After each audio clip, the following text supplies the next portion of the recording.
పుణ్య కార్యం, పరమ పవిత్ర కార్యం. పుష్కర శుభ గడియల్లో ఆ నదీ జలాలలో మునిగి పునీతులయ్యే అపురూప సన్నివేశం. ముక్కోటి ప్రజ ఆ శుభ గడియల కోసం ఎంతో భక్తి శ్రద్ధలతో ఎదురుచూస్తున్నారు. మన తల్లి గోదావరికి పుష్కరాలు వస్తున్నాయి. ప్రతి 12 ఏళ్లకోసారి వచ్చే ఈ పుష్కర ఘడియలు అత్యంత విశిష్టమైనవి. ఈ శుభ గడియల్లో నదిలో స్నానం చేసి పితృదేవతలకు పిండ ప్రదానాలు చేసి నదీమ తల్లిని భక్తి శ్రద్ధలతో పూజిస్తారు. సృష్టి ఉన్నంతకాలం తమను చల్లగా చూడాలంటూ ఆ నదికి మొక్కుతారు.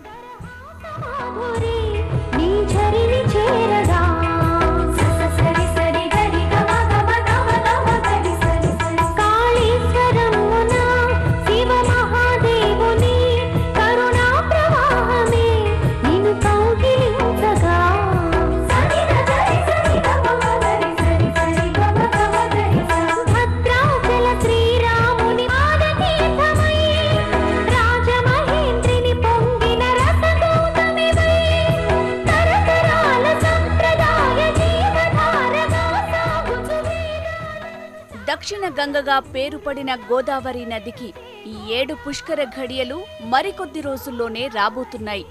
12 రోజుల పాటు సాగే ఈ ఆధ్యాత్మిక ప్రవాహంలో మునకలేసేందుకు భక్తకోటి 1000 కళ్లతో ఎదురుచూస్తున్నారు.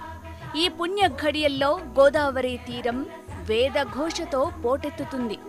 ఎటు చూసినా భక్తి పారవస్యంలో మునకలేసే జనమే కనిపిస్తారు. ప్రతి ఒక్కరూ 3 సార్లు మునిగి భక్తి ప్రపత్తులతో నదిని పూజిస్తారు, నదికి హారతులిస్తారు. తెలుగు రాష్ట్రాలు 2 పుష్కర ఏర్పాట్లలో బిజీగా ఉన్నాయి. ఆంధ్రలో గోదావరి తీరాన, తెలంగాణలో గోదావరి నదీ పరివాహక ప్రాంతంలోనూ పుష్కర ఘాట్ల ఏర్పాట్లు చురుగ్గా సాగుతున్నాయి. లక్షల్లో తరలివచ్చే భక్తుల కోసం స్నానఘట్టాలను నిర్మిస్తున్నారు. ఈ నెల 14 నుంచి 25 వరకు జరిగే ఈ పుష్కరాలకు 2 రాష్ట్రాల ముఖ్యమంత్రులు, రాష్ట్రపతి, ప్రధానులను ఆహ్వానించారు. పుణ్య స్నానాలను ఆచరించి పునీతులయ్యే శుభ తరుణం కోసం ఇటు సామాన్యులు తహతహలాడుతున్నారు.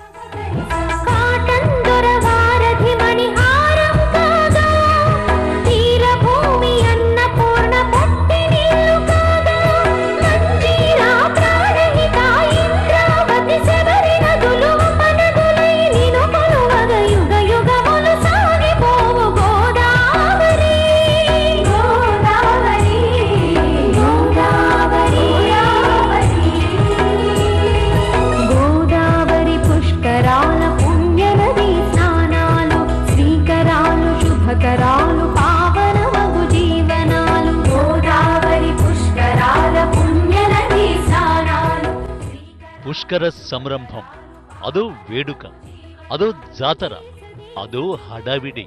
ఆధ్యాత్మిక పరవశంలో పులకరించి మునకలేసే అత్యద్భుతమైన సందర్భం. గోదావరి పుష్కరాలంటే తెలుగు రాష్ట్రాల్లో సందడే సందడి.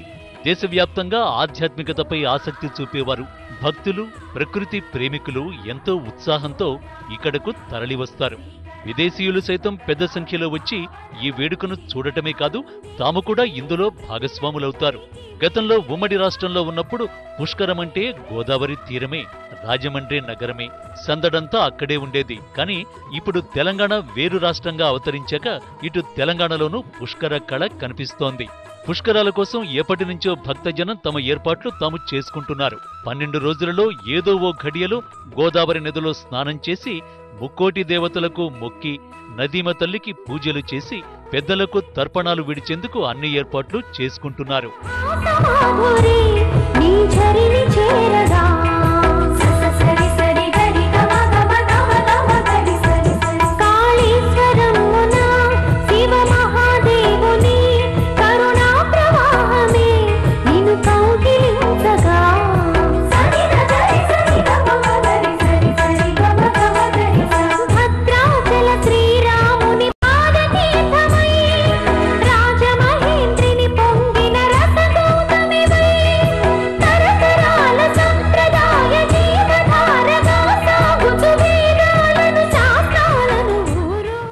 రాజమండ్రి నగరానికి సంబంధించినంత వరకు పుష్కరమంటే అదో పరవశ్యం, అదో ఆధ్యాత్మిక సంరంభం. రాజమండ్రి వీధుల్లో 2-3 నెలల ముందు నుంచి హడావిడి కనిపిస్తుంది. బంధుమిత్రులు ఉన్నవారు పుష్కర విడిది కోసం ఏర్పాట్లు చేసుకుంటుంటే ఆ సౌకర్యం లేనివారు నెలనాళ్ల ముందే గోదావరి తీరానికి చేరుకుని అక్కడ ఇళ్లను అద్దెకు తీసుకుంటారు. ఈ 2-3 నెలలు అక్కడ అద్దెలకు ఇళ్లు దొరకవు. భక్తకోటి భక్తి పారవస్యంతో తరించే వేళ చిన్న వ్యాపారుల బతుకుల్లో కొత్త ఆశ నిండుతుంది. ఈ 12 రోజుల్లోనూ ఓ ఏడాదికి సరిపడా వ్యాపారం చేసుకునేవారు ఉంటారు.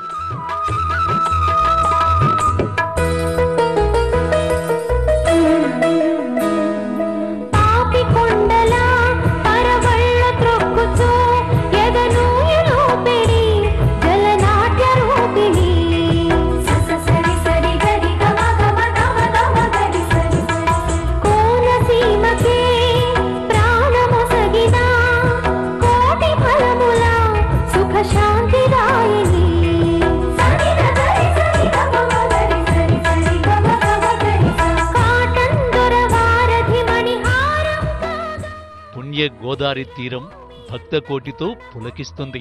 వీధులన్నీ హరికథలు, పురాణ గాథలు, సాంస్కృతిక కార్యక్రమాలతో కళకళలాడుతాయి. ఈసారి పుష్కరాల కోసం కోట్ల కొద్దీ సొమ్ము కుమ్మరించి మరీ 2 రాష్ట్రాల ప్రభుత్వాలు ఏర్పాట్లను యుద్ధ ప్రాతిపదికన పూర్తి చేస్తున్నాయి.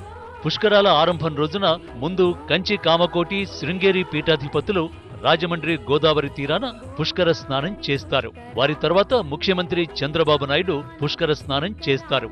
ఆపై భక్తుల పుష్కర స్నానాలు మొదలవుతాయి.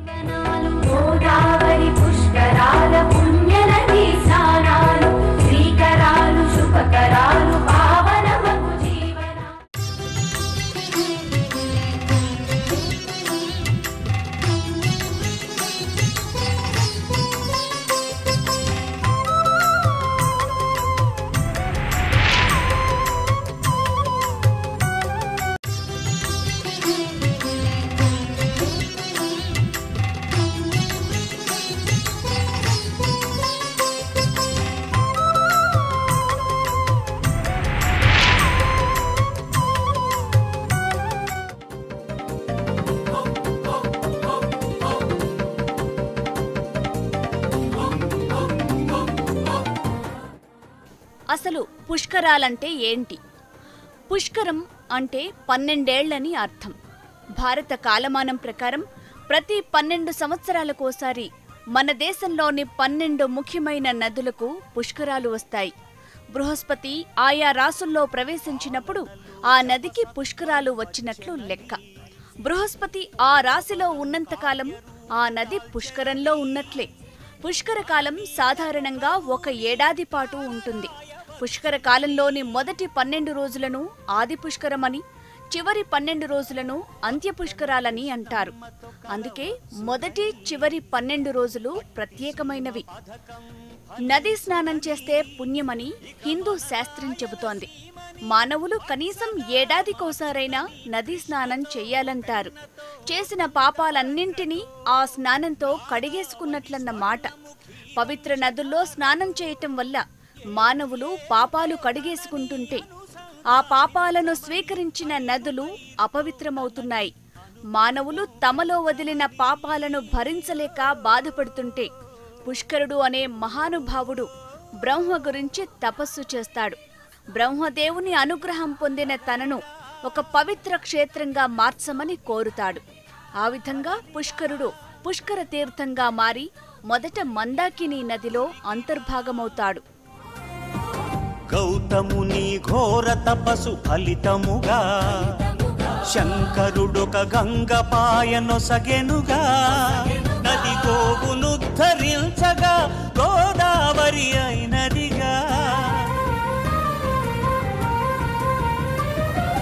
సింహరాశిలోకి గురుడు అడుగిడగా పుష్కరుడి నదిని ఆవహించునుగా. ఆది అంత్య పుష్కరాలతో ఆ తల్లి దీవించునుగా. మహర్షులు మహాత్ములు 3 మూర్తులు. పుష్కర చరిత్ర ఆసక్తిని గొలిపేదే. పూర్వం తుందిలుడనే ధర్మాత్ముడు ఎంతో నీతి నియమాలతో జీవిస్తూ ఉండేవాడు. ఈశ్వర భక్తుడైన తుందిలుడు శివుని కోసం తపస్సు చేసి భగవంతుడిని ప్రత్యక్షం చేసుకున్నాడు. భక్తుని తపస్సుకు మెచ్చిన శివుడు ఏం కావాలో కోరుకోవాలని అడుగుతాడు. తుందిలుడు తనను శాశ్వతంగా ఈశ్వరునిలో కొలువై ఉండేలా వరమియ్యమంటాడు. ఈశ్వరుడు సంతోషించి తన అష్టమూర్తులలో ఒకటైన జలమూర్తిలో శాశ్వత స్థానం ఇస్తాడు. తుందిలుడు 3.5 కోట్ల పుణ్యతీర్థాలకు అధికారి అవుతాడు. ఇలా సకల జీవరాశిని పోషించగల శక్తి అతడికి వస్తుంది. పోషించే శక్తిని సంస్కృతంలో పుష్కరం అంటారు. ఇక సృష్టికారకుడైన బ్రహ్మకు సృష్టి చేసే క్రమంలో జలంతో అవసరం ఏర్పడుతుంది. అప్పుడు జల సామ్రాజ్యానికి చక్రవర్తి అయిన పుష్కరుని తనకు ఇవ్వాలని బ్రహ్మ ఈశ్వరుడిని కోరుతాడు. పరమశివుడు అందుకు సరేననటం, పుష్కరుడు బ్రహ్మ కమండలంలో ప్రవేశించడం జరిగిపోతాయి. సృష్టి కార్యం పూర్తయ్యాక ప్రాణులను బ్రతికించేందుకు జీవనాధారమైన జలం కావాలని బృహస్పతి బ్రహ్మను ప్రార్థిస్తాడు. అప్పుడు బ్రహ్మ అంగీకరిస్తాడు. కాని పుష్కరుడు తాను బ్రహ్మను వదిలి వెళ్లలేనని చెబుతాడు. దాంతో బృహస్పతి, బ్రహ్మ, పుష్కరులు కలిసి ఒక అంగీకారానికి వస్తారు. ఆ అంగీకారం ప్రకారం గ్రహ రూపంలో ఉన్న బృహస్పతి మేషం మొదలుకొని 12 రాసుల్లోనూ ప్రవేశించేటప్పుడు 12 రోజులు, మిగిలిన కాలం పుష్కరుడు బృహస్పతితో ఉండేలా నిర్ణయిస్తారు. ఆ సమయంలో సమస్త దేవతలు బృహస్పతి అధిపతిగా ఉన్న నదికి పుష్కరిణితో వస్తారు గనుక పుష్కర కాలంలో నదీ స్నానం పుణ్యప్రదమని పురాణాలు చెబుతున్న మాట.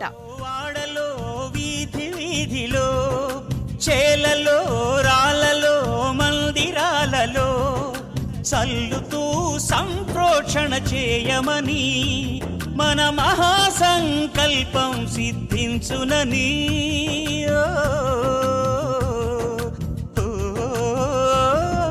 గోదావరి పిలుస్తోంది కదలిరా, దక్షిణ గంగ పిలుస్తోంది తరలిరా, మహాసంకల్పం ఫలిస్తోంది ఉరికిరా.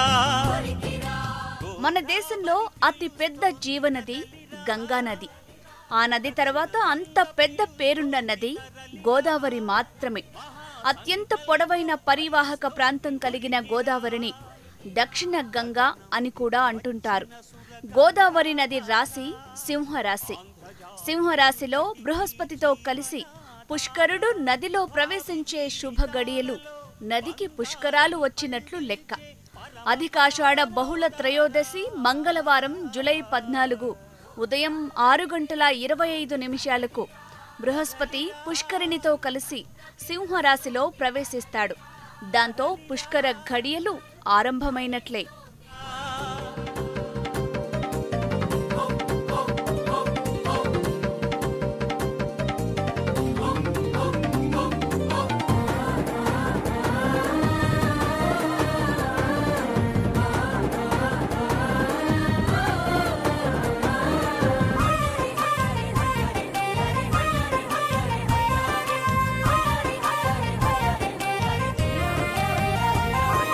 పాలనలో జపసత్వం వచ్చెనని, పోలవరం కార్యరూపు దాల్చెనని, తన నీళ్లతో కరువు. మహారాష్ట్రలోని నాసికా త్రయంబకం దగ్గర పుట్టి దారి పొడవునా ప్రవహించి దక్షిణాదికి చేరుతుంది కాబట్టే దీనిని దక్షిణ గంగా అంటారు.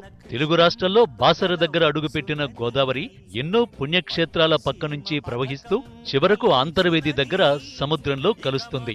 వ్యాసుడు మహాభారతాన్ని గోదావరి ఒడ్డునే కూర్చుని రాశాడంటారు. అందుకే ఆ ప్రాంతాన్ని వ్యాసరగా పిలిచేవారని, కాలక్రమంలో అది బాసరగా మారిందని చెబుతారు. బాసర నుంచి ప్రవహిస్తూ కరీంనగర్లోని ధర్మపురి చేరుకుంటుంది. అక్కడ నుంచి ప్రాణహిత మీదుగా భద్రాచల రాముణ్ణి తాకుతూ చివరకు ఏపీలోకి అడుగు పెడుతుంది. దక్షిణ కాశీగా పిలిచే పట్టిసీమ నుంచి పరవళ్లు తొక్కుతూ కొవ్వూరులోకి ప్రవేశిస్తుంది. గోష్పాద క్షేత్రంగా పిలిచే కొవ్వూరు నుంచి రాజమండ్రిలోకి అడుగు పెడుతుంది. అక్కడ నుంచి అంతర్వేది మీదుగా సముద్రంలో కలుస్తుంది. సముద్రంలో కలిసే ముందు 7 పాయలుగా చీలుతుంది. అందులో ఒక పాయే నరసాపురం తీరం మీదుగా సముద్రంలో కలుస్తుంది. నది సముద్రంలో కలిసే సంగమ స్థలం కావడంతో రాజమండ్రి పుష్కరాలకు ప్రత్యేక ప్రాధాన్యత ఉంది. గోదావరికి పుష్కరాలంటే రెండో ఆలోచన లేకుండా అందరూ రాజమండ్రికే పరుగెడతారు. అందుకే పుష్కర స్నానాలకు తొలి ప్రాధాన్యం రాజమండ్రి కాగా ఆ తర్వాత అంతలా ప్రాధాన్యత దక్కేది నరసాపురానికే. ఇలా అడుగడుగున పుణ్యక్షేత్రాలను తాకుతూ ప్రవహించే గోదావరికి ఈసారి పుష్కరాలు ఘనంగా చేయాలని తెలుగు రాష్ట్రాల ప్రభుత్వాలు ఆరాటపడుతున్నాయి.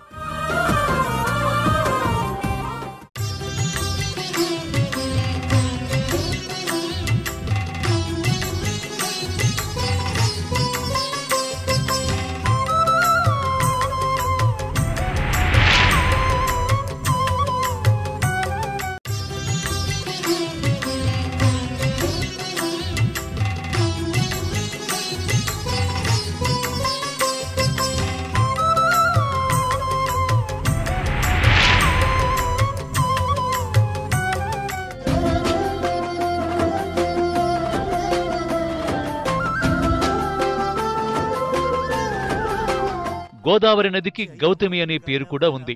గౌతముడి తపోశక్తితో ఈ నదికి ఆ పేరు వచ్చింది. గోదావరి తీరంలో గౌతమ మహర్షి తపస్సు చేస్తుండేవాడట. గౌతముని తపోశక్తిపై ఇతర ఋషులు ఈర్ష్యపడేవారట. గౌతముని తపోశక్తిని విధ్వంసం చేయడానికి వినాయకుడి సాయంతో మాయగోవును సృష్టిస్తారు. గౌతమ మహర్షి పొలంలోకి మాయగోవును పంపించి పంటలను నాశనం చేయిస్తారు ఇతర ఋషులు. గోవును గౌతముడు గడ్డి పరకతో అదిలించడంతో ఆ గోవు చనిపోతుంది. దాంతో గోహత్యా పాతకం పాపం గౌతముడికి చుట్టుకుంటుంది. ఆ పాపాన్ని కడుక్కోవడానికి గంగను భువికి తెచ్చేందుకు మరింత కఠోర దీక్షతో గౌతముడు తపస్సు చేస్తాడు. గౌతముని తపోశక్తికి మెచ్చిన గంగమ్మ గోదావరి నది రూపంలో ఈ ప్రాంతాన్ని పునీతం చేసిందని చెబుతారు. అందుకే గోదావరి నదికి గౌతమి అనే పేరు కూడా ఉంది. మహావిష్ణువు పాదాలను గంగతో అభిషేకించిన స్థలం కావడంతో విష్ణ పాదోద్భవి గంగా అని కూడా అంటారు. పుష్కరాల సమయంలో మేధ్యం యాజ్ఞం చేయడం తప్పనిసరి. మేధ్యమంటే నదిలో 3 సార్లు మునకవేసి స్నానమాచరించడం. యాజ్ఞమంటే నీటిని చల్లుకోవడం. పుష్కర ఘడియల్లో 3 కోటి దేవతలు పుష్కరిణితో పాటు నదీ ప్రవేశం చేస్తారు.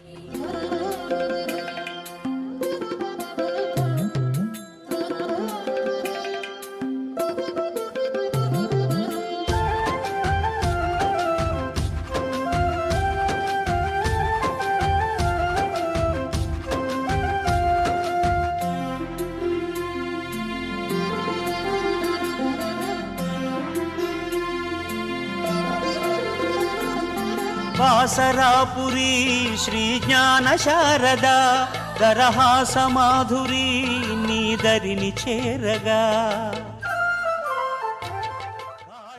ఇంత పవిత్రత ఈ నదికి ఈ సమయంలో వస్తుంది కాబట్టే పుష్కర స్నానంతో మోక్షం వస్తుందంటారు.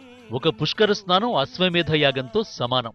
అలాగే నదీ తీరంలో ఈ శుభ ఘడియల్లో పితృదేవతలకు పిండ ప్రదానం చేయటం మంచిదంటారు. హిరణ్య శ్రాద్ధం, అన్న శ్రాద్ధం, ఆమ శ్రాద్ధం ఇలా రకరకాలుగా తర్పణలు చేస్తారు. పుష్కరాలు హిందూ విశ్వాసానికి ప్రతిరూపాలు.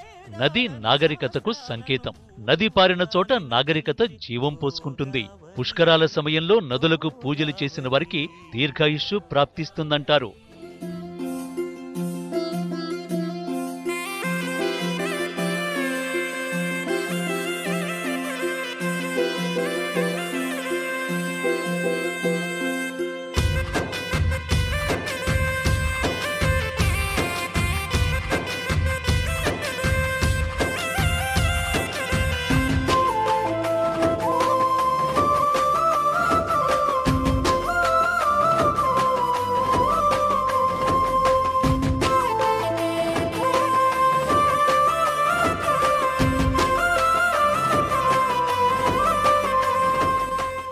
పుష్కరాలు హిందూ విశ్వాసానికి ప్రతిరూపాలు. నది నాగరికతకు సంకేతం. నది పారిన చోట నాగరికత జీవం పోసుకుంటుంది. ఈసారి వస్తున్నవి సాధారణ పుష్కరాలు కావు, మహాపుష్కరాలు. 12 పుష్కరాలను చూసిన మహాపుష్కరమిది. 144 ఏళ్లకోసారి వచ్చే అరుదైన పుష్కరం. అందుకే ఈ పుష్కరాలు ఇంత ప్రత్యేకం. అందుకే ఏపీ ప్రభుత్వం ఈసారి వినూత్నంగా గోదావరి పుష్కరాలను నిర్వహిస్తోంది. మునుపెన్నడూ లేనట్లుగా గోదావరికి హారతి కార్యక్రమాన్ని నిర్వహించారు. అంతేకాదు గోదావరి శోభాయాత్రను కూడా నిర్వహిస్తున్నారు. అంతేకాదు పుష్కరాల సమయంలో లక్షల మంది భక్తులు ఒకే చోట పోటెత్తుతారు. ఈ సందర్భంగా ఆంధ్ర సంస్కృతి, సాహిత్య, కళా వైభవాన్ని చాటనున్నారు. మొత్తం తెలుగులో ఉన్న 64 కళల ప్రాశస్త్యాన్ని ప్రపంచానికి చాటి చెప్పనున్నారు. ఈసారి పోటీపడి మరీ 2 తెలుగు రాష్ట్రాలు ప్రజల్లో ఆధ్యాత్మిక భావనలను పెంచుతున్నారు. 2 రాష్ట్రాల సీఎంలు కోట్లలో సొమ్మును విడుదల చేశారు. ప్రతిష్టాత్మకంగా నిర్వహించాలని తపన పడుతున్నారు. ఏదేమైనా పుష్కరాలలో ఒక శాస్త్రీయత ఉంది. నదీ స్నానం మంచిదంటారు. కానీ లక్షలాది మంది ఒకేసారి తీర్థ స్నానం ఆచరించటం వల్ల నీరు కలుషితమయ్యే అవకాశం ఉంది. అందుకే పుష్కర స్నానాల్లో పాల్గొనే మనము కొన్ని నియమాలు పాటించాలి. పుష్కర ఘాట్లను శుభ్రంగా ఉంచాలి. అంటువ్యాధులు ప్రబలకుండా అధికారులు తీసుకునే చర్యలకు మనం సహకరించాలి. నదిలో పుణ్యకార్యం పేరుతో అనవసరంగా ఎక్కువ చెత్త వేయటం లాంటివి చేయకూడదు. నీళ్లలో పదే పదే మునిగి నీటిని కలుషితం చేయకూడదు. గోదావరి గలగలా పారుతూ వెళ్లిపోవాలి. పారే నీటిలో కాలుష్యం ఉండదు, కొట్టుకుపోతుంది. అలా పారాలంటే చెత్త చెదారం అందులో వేయకూడదు. అలాగే ప్లాస్టిక్ వాడకం నిషేధించాలి.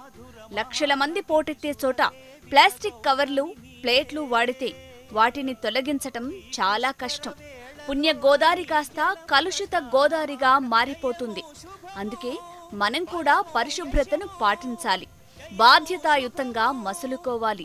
వేనవేల ఏళ్ల చరిత్రకు నిలువెత్తు సాక్ష్యంగా ప్రవహిస్తున్న గోదావరి నదిని జీవనదిలా కాపాడి ముందు తరాలకు అందించాలి.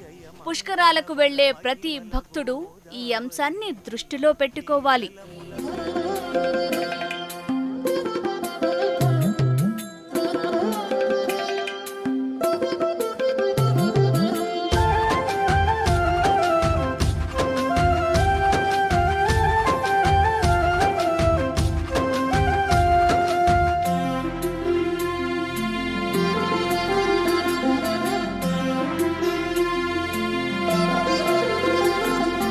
వాసరాపురీ శ్రీ జ్ఞాన శారదా దరహాస మాధురీ నీ దరిని చేరగా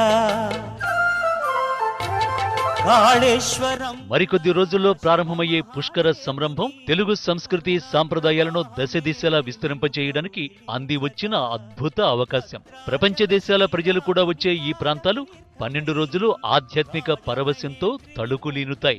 ఇదే అదనుగా పురాతన సంస్కృతి సాంప్రదాయాలు అనూచానంగా వస్తున్న కళలను ప్రదర్శించడం వల్ల ఇప్పటి తరానికి వాటిని పరిచయం చేయడమే కాదు, భవిష్యత్తు తరాలకు మన బ్యాక్గ్రౌండ్ను నిక్షిప్తం చేసే వీలుంటుంది.